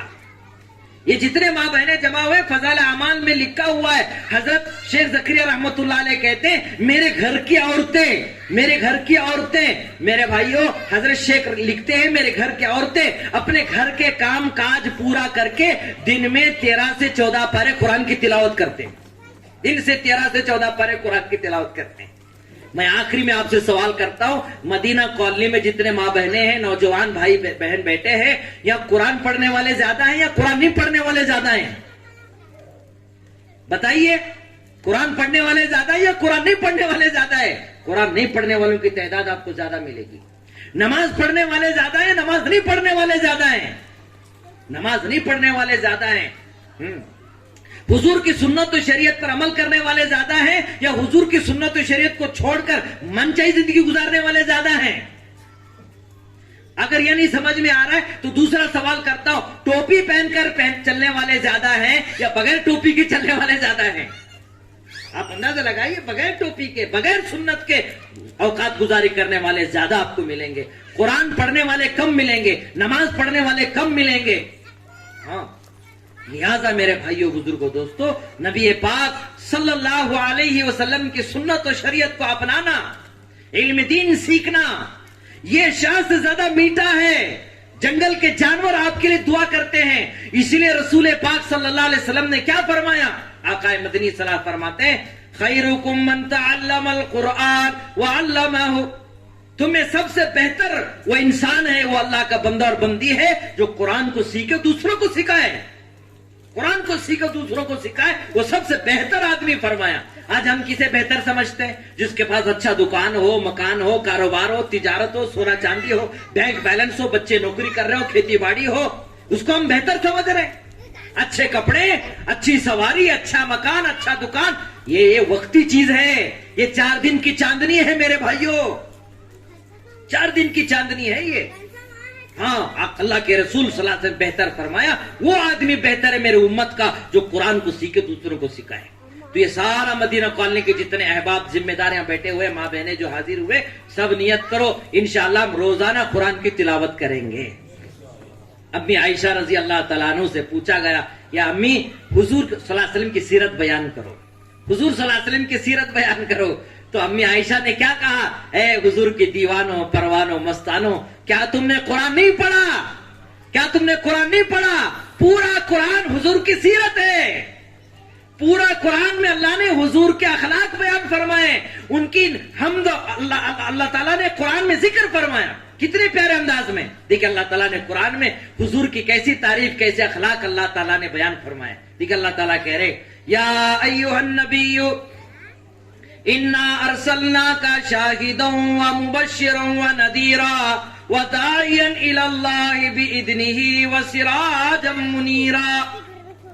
8 ناموں سے اللہ نے ہمارے نبی کو قرآن میں اللہ نے ذکر کیا. کیا کہا؟ نبی کہا، رسول کہا، ہادی کہا، مبشر کہا، نذیر کہا، دائی کہا، اور چمکتا ہوا سورج کا، چاندنی کا، چمکتا ہوا سورج کا. 8 ناموں سے اللہ پاک نے ذکر کیا. ایک جگہ اللہ نے یاسین کہا، طٰہٰ کہا، مزمل کہا، مدثر کہا. ان کے نام کی قسمیں کھائی، جان کی قسمیں کھائی، چہرے کی قسمیں کھائی اور زمانے کی قسمیں کھائی. اللہ نے قرآن میں ہمارے نبی کے یہ القاب ذکر فرمائے. ایک جگہ اللہ نے ہمارے نبی کا اللہ نے نام لیا. ہاں 4 جگہ اللہ نے ہمارے نبی کا نام لیا ہے. یا محمد نہیں کہا, کیا کہا؟ محمد الرسول اللہ والذین معہ اشداء علی الکفار. محمد صلی اللہ علیہ وسلم اللہ کے رسول ہیں. کہیں اللہ نے ضمناً ذکر کیا, یا محمد نہیں کہا. مگر دیگر نبیوں کا ذکر قرآن میں جب آتا ہے, یا آدم, یا نوح, یا ابراہیم, یا داؤد, یا سلیمان, یا عیسیٰ, یا موسیٰ کا ذکر آتا ہے. مگر اللہ نے کہیں بھی اللہ نے ہمارے نبی کے نام یا محمد نہیں کہا, ضمناً صفت بیان کی. اتنا بڑا سفر اللہ کے رسول صلی اللہ علیہ وسلم کا اللہ نے معراج میں بلا لیا, عرش عظیم پہ بلا لیا, وہاں بھی نام ذکر نہیں کیا, صفاتی نام ذکر کیا. دیکھو 15 پر اٹھا کر دیکھو, اللہ کہہ رہے سبحان الذی اسرا بعبدہ لیلا من المسجد الحرام الى المسجد الاقصى الذي باركنا حوله لنريه من آیاتنا انه هو السمیع البصیر. سبحان الذی اسرا بعبدہ, پاک ہے وہ ذات جو لے گئے اپنے بندے کو راتوں رات. نام ذکر نہیں کیا عبد ہی کا. رسول اللہ صلی اللہ علیہ وسلم کی خدمت میں جبریل علیہ السلام تشریف لائے, کہا سلام پیش کیا, سدرۃ المنتہا سے حاضر ہو گیا, یا رسول اللہ نے آپ کو سلام عرض کیا ہے, آپ کیا چاہتے ہیں؟ اللہ نے آدم کو شفیع اللہ بنایا, اللہ نے ابراہیم کو خلیل اللہ بنایا, اللہ نے موسیٰ کو کلیم اللہ بنایا, اللہ نے عیسیٰ کو عیسیٰ روح اللہ بنایا, اللہ نے آپ کو حبیب اللہ بنایا ہے. بے شمار دولت حکومت اللہ نے پچھلے نبیوں کو اللہ نے آپ عطا کیا ہے. اگر آپ چاہتے ہیں تو آپ کو بھی دولت ملے گی, آپ کو بھی دولت ملے گی. آپ اگر اشارہ کریں گے یہ احد کا پہاڑ جو نظر آ رہا ہے یہ پہاڑ سونے کا بنے گا, اور جہاں جہاں آپ چلیں گے یہ آپ کے ساتھ چلتا رہے گا. آپ راضی ہیں؟ حضور پاک صلی اللہ علیہ وسلم فرمائے میں اس سے راضی نہیں ہوں, میں بندہ بن کے رہنا پسند کرتا ہوں. ایک دن کھاؤں اور ایک دن اللہ کا شکر ادا کروں, میں بندہ بن کر. اس لیے ایسے صفت اللہ پاک نے بیان فرمائی. ہاں, اور یہ بھی ایک نقطے کی بات عرض کر دوں, اللہ پاک نے نبی کا نام ذکر نہیں کیے کر کے اللہ پاک اس امت کو گمراہی سے بچایا, گمراہی سے بچایا. دیکھو محمد صلی اللہ علیہ وسلم زمین سے عرش کے اوپر جا رہے ہیں تو وہ بندے رہیں گے, محمد رہیں گے, بندے رہیں گے, وہ خدا نہیں ہو سکتے, وہ خدا نہیں ہو سکتے. اللہ نے اس امت کو گمراہی سے بچایا ہے, عبدی کہہ کر اس امت کو گمراہی سے بچایا ہے. اور اللہ پاک نے اپنے نبی کو عرش عظیم پہ بلا کر یہ بتانا چاہتے ہیں کہ اے لوگوں سنو, قیامت تک کے آنے والے انسانوں کو اللہ پاک نے قرآن میں پیغام دیا کہ جہاں تک میری ربوبیت ہے, میری الوہیت ہے, میرا شان و جلال ہے, وہاں تک میرے نبی کی نبوت ہے, محمد صلی اللہ علیہ وسلم کی رسالت ہے. اور اللہ پاک نے قرآن پاک میں یہ بھی صاف اعلان فرما دیا وَرَفَعْنَا لَكَ ذِكْرَكَ, محمد صلی اللہ علیہ وسلم تمہارے لیے بشارت ہے. دیکھو جہاں بھی میری بڑائی بزرگی بیان ہوں گی وہاں محمد صلی اللہ علیہ وسلم کا ذکر ہوگا. میں ذکر کروں آپ کو, دیکھو اذان میں اللہ کی بڑائی ہوگی تو اذان میں حضرت محمد صلی اللہ علیہ وسلم کی بڑائی ہوگی. اقامت میں اللہ کی بڑائی, اقامت میں بھی حضور کا تذکرہ, کلمے میں اللہ کی بڑائی, کلمے میں محمد صلی اللہ علیہ وسلم کا تذکرہ, عرش پر اللہ کا نام, اللہ کے نام کے ساتھ محمد رسول اللہ کا نام. توریت میں, زبور میں, انجیل میں, قرآن میں, 127 صحیفوں میں, اذان میں, اقامت میں, اور میرے بھائیوں بر میں, بہر میں, مشرق میں, مغرب میں, شمال میں, جنوب میں, عرش پر, فرش پر, دن میں, رات میں, جہاں بھی اللہ کی بڑائی بزرگی بیان ہوگی وہاں حضرت محمد رسول اللہ صلی اللہ علیہ وسلم کی بڑائی بزرگی بیان ہوگی. بولو سبحان اللہ. ہاں, یہ ہمارے نبی کی شان ہے, یہ ہمارے نبی کا مقام و مرتبہ ہے میرے بھائیوں بزرگوں. تو دین کا سیکھنا یہ شہد سے زیادہ میٹھا ہے, مگر دین سیکھ کر علم حاصل کر کر اس پر قائم رہنا یہ حلال ہے, یہ حرام ہے, یہ پاک ہے, یہ ناپاک ہے. اس سے اللہ اس کے رسول راضی ہوتے ہیں, اس سے اللہ رسول ناراض ہوتے ہیں. اس پر جان کر عمل کرتے رہنا یہ بال سے زیادہ باریک ہے.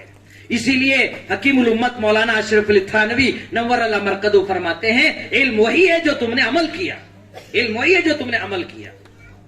وہ پیالہ حضرت عثمان غنی رضی اللہ عنہ اٹھا کر حضرت علی رضی اللہ تعالیٰ کے ہاتھ میں دیے, اور حضرت علی رضی اللہ تعالیٰ نے کہا یا رسول اللہ یہ جو پیالہ جو خوبصورت تشت نظر آ رہا ہے یہ مہمان کی طرح خوبصورت, مہمان کی مہمان نوازی کرنا یہ شہد سے زیادہ میٹھا، مگر آئے ہوئے مہمان کو خوش کر کے ان کی دعائیں لے کر بھیجنا یہ بال سے زیادہ باریک ہے، بال سے زیادہ باریک ہے۔ ہاں، مہمان جو آتا ہے وہ خدا کا طرف سے آتا ہے، اور کتابوں میں لکھا ہے، تمام مدینہ کالنے والے اور ماں بہنیں اس بات کو غور سے سنو، 40 دن پہلے جس گھر میں مہمان آنے والا ہوتا ہے اس کا رزق اللہ پاک 40 دن پہلے اس گھر میں بھیجتا ہے، 40 دن پہلے۔ اللہ اکبر۔ اور کتابوں میں آتا ہے حضرت ابراہیم علیہ السلام کی شریعت کے اندر مہمان کی خدمت کرنا فرض تھا، فرض، مہمان کی خدمت کرنا فرض تھا، اور اس امت میں مہمان کی خدمت کرنا سنت ہے۔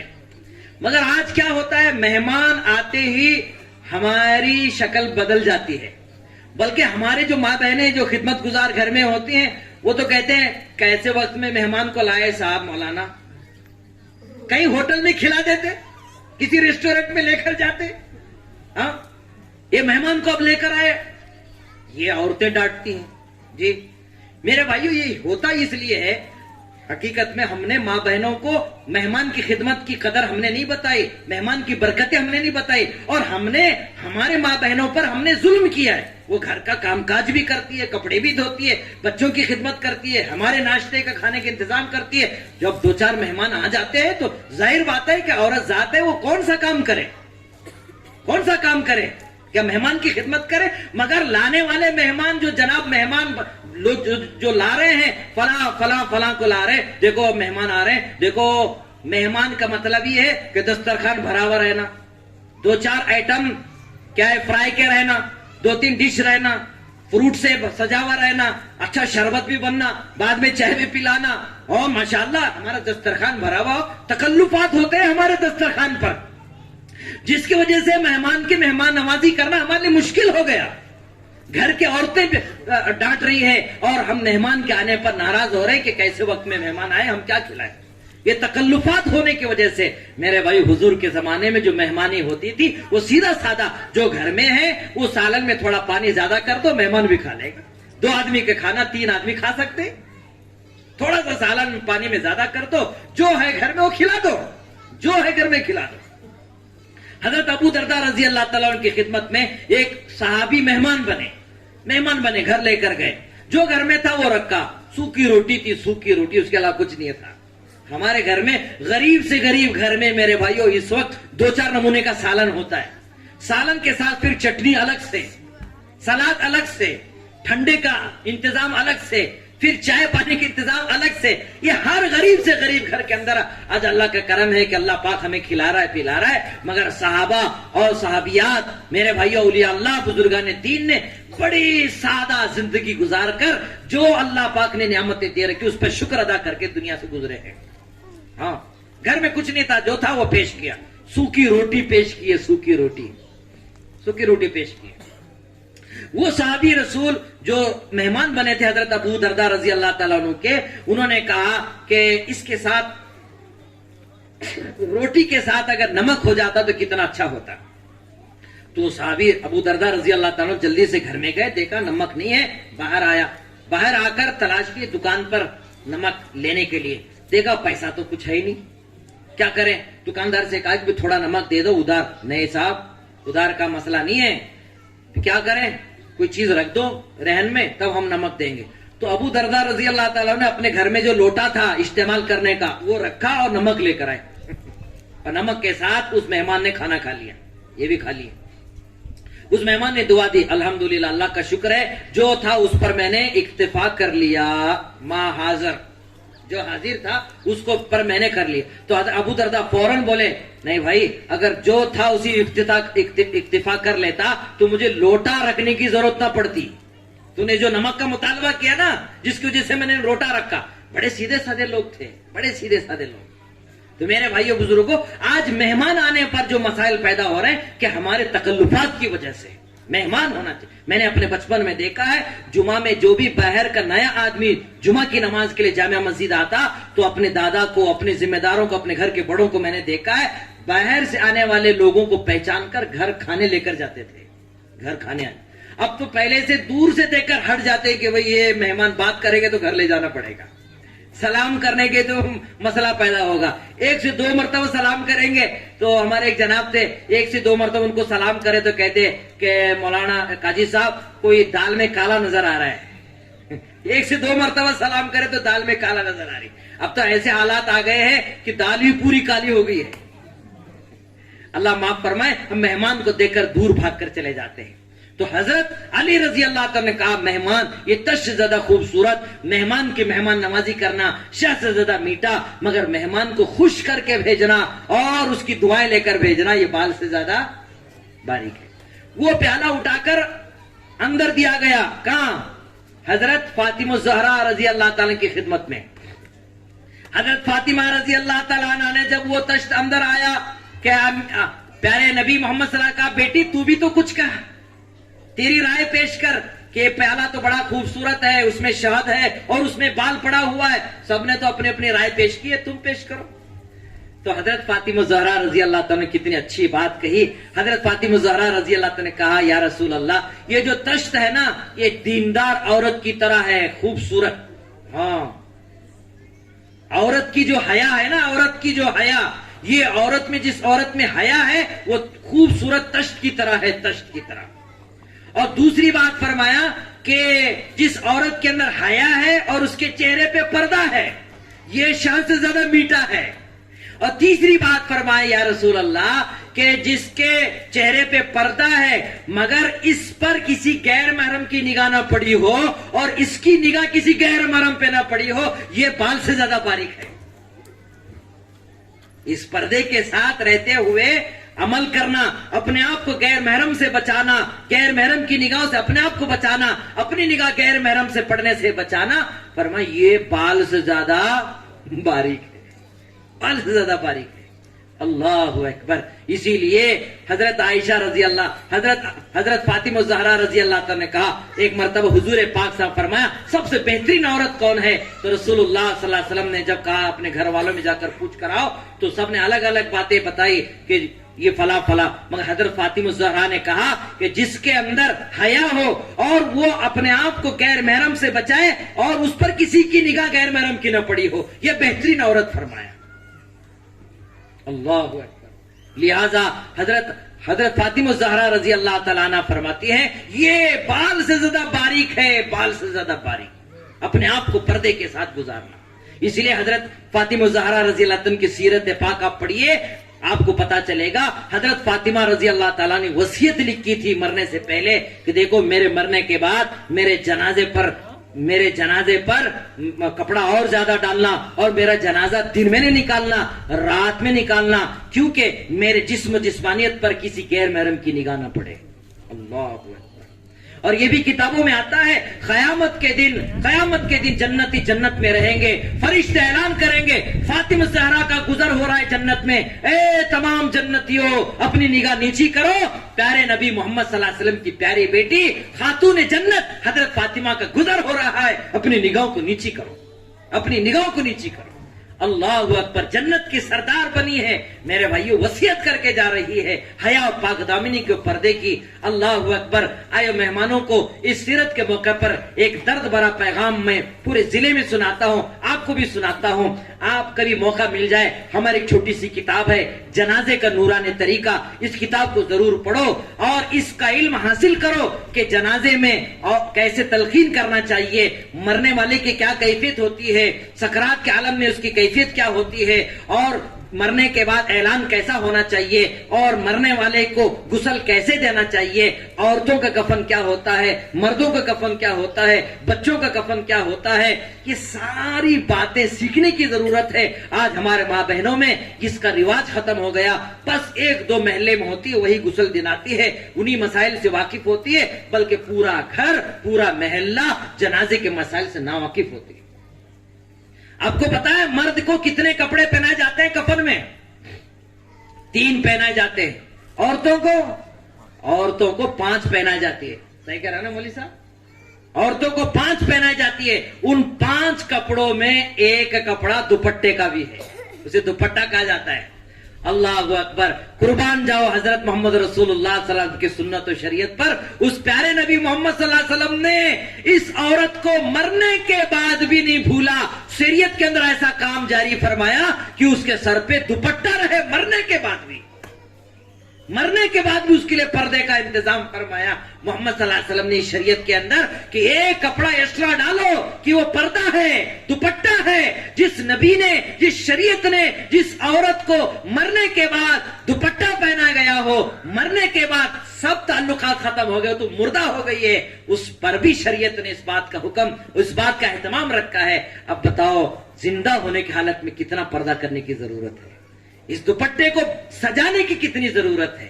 اللہ اکبر.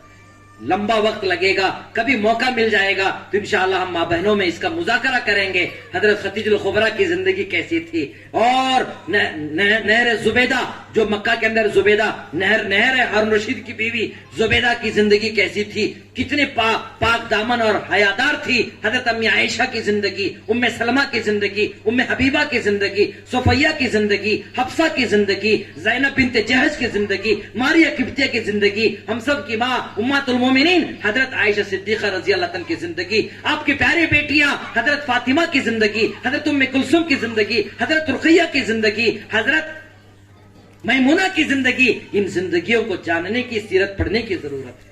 شریعت نے ان چیزوں کا اہتمام کیا ہے. جب حضرت فاطمہ الزہرا رضی اللہ تعالیٰ عنہ نے یہ سب باتیں سنائی,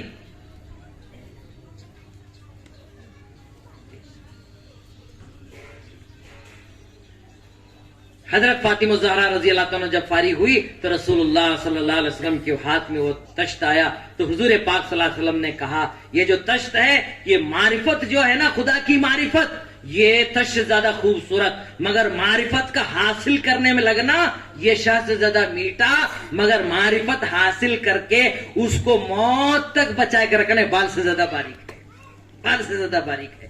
رسول اللہ صلی اللہ علیہ وسلم نے یہ ارشاد فرمایا. اس پر اور لمبی تقریر ہو سکتی ہے, مگر جیسے حضور صلی اللہ علیہ وسلم نے یہ کہا کہ معرفت بہت بڑی دولت ہے, یہ تش سے زیادہ روشن تھا. معرفت کا حصول یہ شخص سے زیادہ میٹھا ہے, مگر معرفت کو حاصل کر کے, اللہ کی معرفت حاصل کر کے اس میں لگے رہنا, اللہ کے ذکر میں, عبادت میں, اعمال میں, اور ہمیشہ اللہ کی طرف اپنا دھیان ہو. میرے بھائیو یہ شخص یہ بال سے زیادہ باریک ہے.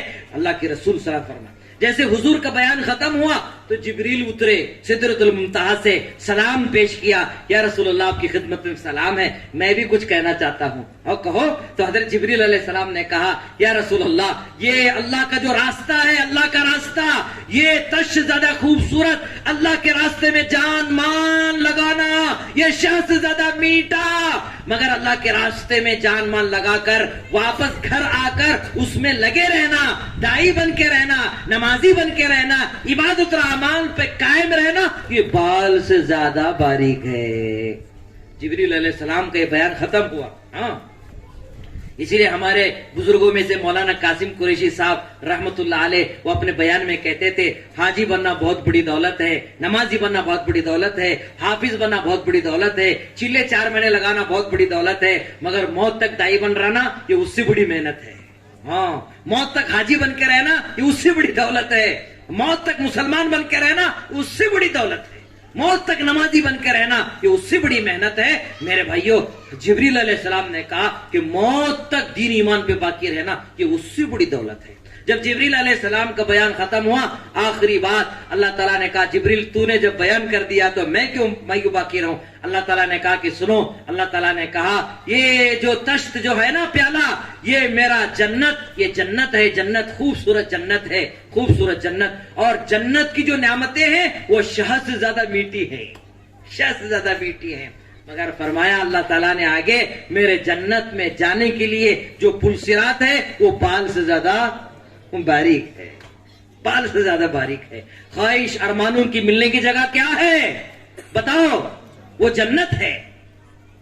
دل کے ارمان پورے ہونے کی, امیدیں پوری ہونے کی, ہمیشہ جوان رہے گا, بڑھاپا نہیں آئے گا, ہمیشہ ہنستے رہیں گے, کبھی روئے گا نہیں, اور ہمیشہ زندہ رہے گا, کبھی موت نہیں آئے گی, ہمیشہ خوش رہے گا, کبھی غم زدہ نہیں ہوگا. وہ جگہ اگر ہے تو وہ جنت ہے. اسی لیے اللہ نے قرآن میں کہا وَلَكُمْ فِيهَا مَا تَشْتَهِي أَنفُسَكُمْ وَلَكُمْ فِيهَا مَا تَدَّعُونَ. ہاں خواہش ارمانوں کی پوری ہونے کی جگہ میرے بھائیوں وہ کیا ہے؟ وہ جنت ہے. اب تمام ماں بہنوں سے، تمام نوجوانوں سے، ذمہ داروں سے ہم آپ سے سوال کرتے ہیں، بتاؤ دنیا میں کسی کی خواہش پوری ہوئی ہے؟ کیا پوری ہو سکتی ہے؟ اگر خواہش پوری ہوتی، بوڑھا ہونا کوئی پسند کرتا ہے؟ داڑھی کے بال، سر کے بال سفید ہو جائے کوئی پسند کرتا ہے؟ کوئی بیمار ہونا پسند کرتا ہے؟ چلو بھائی مرنا کوئی پسند کرتا ہے؟ مرنا کوئی پسند کرتا ہے؟ کوئی نہیں پسند کرتا. اس سے پتا چلا نہ کسی کی خواہش یہاں پوری ہوئی ہے نہ پوری ہو سکتی ہے. خواہش کب پوری ہوگی؟ تو اللہ کے رسول صلی اللہ علیہ وسلم فرمایا یہ پیٹ بھرتا ہے قبر کی مٹی سے، وہی خواہش پوری ہوتی ہے. اور رسول پاک صلی اللہ علیہ وسلم نے حدیث فرمایا اس آدم کے بچے کو، حضور کہہ رہے ہیں صلی اللہ علیہ وسلم، اس آدم کے بچے کو 2 پہاڑ سونے کے مل جائے تیسری کی فکر کرے گا، ہے نا. 2 سونے کے پہاڑ بھی مل جائیں گے، بڑکی کا ڈونگر بھی مجھے مل جائے بولے گا، بڑکی کا پہاڑ بھی مجھے مل جائے. جو آدمی 10 ملکوں کا بادشاہ بنا ہے، 10 ملکوں کا، اسے پوچھو تمہاری آخری خواہش کیا ہے تو کہے گا کہ میں 11ویں ملک کا بادشاہ بن کر مرنا چاہتا ہوں، وشو گرو بن کے مرنا چاہتا ہوں. کبھی خواہش نہ کسی کی پوری ہوئی ہے نہ پوری ہو سکتی ہے. اس لیے میرے بھائیو دنیا بڑی مختصر ہے، دنیا بڑی مختصر ہے. اس مختصر زندگی میں اگر نبی کی سنت و شریعت کو اپنائیں گے، ہاں اپنی زندگی میں قرآن کی تعلیمات کو زندہ کریں گے، اپنے گھر کو جنت کا نمونہ بنانا چاہتے ہیں، اپنے بچوں کو اللہ کا ولی بنانا چاہتے ہیں، قطب ابدال غوث دستگیر پیران پیر بنانا چاہتے ہیں، خواجہ نظام الدین بنانا چاہتے ہیں، خواجہ صابر کلیر بنانا چاہتے ہیں، خواجہ بندے نواز گیسو دراز بنانا چاہتے ہیں، خواجہ معین الدین چشتی اجمیری بنانا چاہتے ہیں، خواجہ قطب الدین کاکی بختیار بنانا چاہتے ہیں، خواجہ شمس الدین التمش بنانا چاہتے ہیں، شیخ الحدیث محدث مفسر عالم حافظ بنانا چاہتے ہیں. تو میرے بھائیو اپنے بچوں کو حضور کی سیرت سکھاؤ، قرآن کی تعلیم سکھاؤ، مکتب بھیجنے والے بنو. جو جوان بچے بچیاں ہیں اور اللہ کے راستے میں جانے والے بنو، دین سیکھو، مدرسے میں حاضر ہو جاؤ، عالم بنو، حافظ بنو. میرے بھائیو قرآن سیکھو، دین سیکھو، اخلاق سیکھو، تب جا کے میرے بھائیو سیرت مکمل ہوگی. آج میرے بھائیوں سیرت کا مطلب ہم یہ سمجھتے ہیں کہ بینجو لگایا جائے، ناچا جائے، نعرے تکبیر کہا جائے، پرپریاں لگایا جائے، شربت تقسیم کیا جائے، اچھے کپڑے پہنا جائے، اسی کو ہم نے سیرت سمجھا ہے. میرے بھائیوں حقیقت سیرت یہ ہے کہ حضور کی سیرت کو اپنی زندگی میں لائیں. میرے بال حضور کی سنت کے مطابق ہو، میرے مونچھ حضور کے سنت کے مطابق ہو، میرے داڑھی حضور کی سنت کے مطابق ہو، میرے کپڑے حضور کی سنت کے مطابق ہو، میرا کھانا پینا حضور کی سنت کے مطابق ہو، میرا لینا دینا حضور کی سنت کے مطابق ہو. سنت کا مطلب صرف مٹا پہلے کھانا بعد میں نہیں ہے. ارے حضور نے دانت مبارک شہید کرا، یہ بھی سنت ہے. حضور پاک صلی اللہ علیہ وسلم لوگوں کی گالیاں کھائی، یہ بھی سنت ہے. حضور پاک صلی اللہ علیہ وسلم بھوک کے عالم میں اپنے پیٹ پہ پتھر باندھا، یہ بھی سنت ہے. اپنا جان مال وقت لے کر حضور پاک صلی اللہ علیہ وسلم اللہ کے راستے میں گئے، بدر گئے، احد گئے، خندق گئے، حنین گئے، یرموک گئے، تبوک گئے، پیر لیان کے قبیلے میں گئے اور آپ نے صفا پہاڑی پر بیان دیا، عکاظ کے بازار میں بیان دیا، طائف کے میدان میں آپ نے بیان دیا. یہ بھی تو نبی کی سنت ہے. اس سنت کو کب زندہ کریں گے؟ تو میرے بھائیوں ہمارا گھر سکون کا گہوارہ بنے گا، جنت کا نمونہ بنے گا. یہ ہمارا محلہ حقیقت میں مدینہ کالونی اس وقت بنے گا جب مدینے کے آقا حضرت محمد صلی اللہ علیہ وسلم سنت کو زندہ کیا جائے. سب تیار ہیں انشاءاللہ؟ اس کے لیے اپنے بچوں کو اور جتنے ماں بہنیں خواتین اسلامیہ جمع ہوئے سب نیت کرو، ارادہ کرو، انشاءاللہ جب تک ہم زندہ رہیں گے حضور پاک صلی اللہ علیہ وسلم سنت و شریعت پہ عمل کرتے رہیں گے، کریں گے انشاءاللہ. ایک آخری پیغام اس عاجز کا یہ ہوتا ہے، جتنے نوجوان ذمہ دار ہیں بیٹھے، ٹوپی پہننا بھی ہمارے نبی کی سنت ہے. یہ سارا نوجوان نیت کر کے جاؤ انشاءاللہ ہم نے اب ٹوپی پہن کر سیرت کے جلسے میں بیٹھے، اب موت تک ٹوپی نہیں نکالوں گا. تیار ہے انشاءاللہ؟ کون کون تیار ہے؟ تھوڑا ہاتھ اٹھائے بھائی. اللہ سب کو قبول فرمائے. انشاءاللہ خود بھی ہم ٹوپی پہنیں گے، اپنے بچوں کو پہنائیں گے، اپنے بچوں کو بچیوں کو پردے کے ساتھ رکھیں، گھر کا ماحول دیندار بنائیں گے. اللہ تعالیٰ سے دعا ہے جو کچھ کہا گیا سنا گیا اللہ مجھے آپ کو عمل کی توفیق عطا فرمائے. اس مبارک موقع پر، اس سیرت کے عنوان پر، مکتب کے عنوان پر اس طالب علم کو ہمارے مدینہ کالونی کے بہت سے ذمہ دار، اس میں خصوصی طور پر ہمارے ابراہیم بھائی ملا، ہمارے بھاگیوڑی سر اور دیگر ہمارے محبوب بھائی اور دیگر 2-4 ساتھی ماشاءاللہ یہ فکروں کے ساتھ یہ سیرت کا پیغام سنانے کے لیے مجھے دعوت دی. میں ان کا ممنون مشکور ہوں. اس طالب علم کو رسول اللہ صلی اللہ علیہ وسلم کا پیغام سنانے کا آپ نے موقع دیا. ہم سب دعا فرمائیں کہ اللہ تعالیٰ ہم سب کو موت تک رسول اللہ صلی اللہ علیہ وسلم کی سنت کو جان جان کر عمل کرنے کی توفیق عطا فرمائیں. جو کچھ کہا گیا سنا گیا اللہ مجھے اور آپ کو اور پوری امت مسلمہ کو عمل کی توفیق عطا فرمائیں. محمد کی محبت صلی اللہ علیہ وسلم، محمد کی محبت دین حق کی شرط اول ہے. اسی میں ہو کمی تو سب کچھ نامکمل ہے. ماشاءاللہ.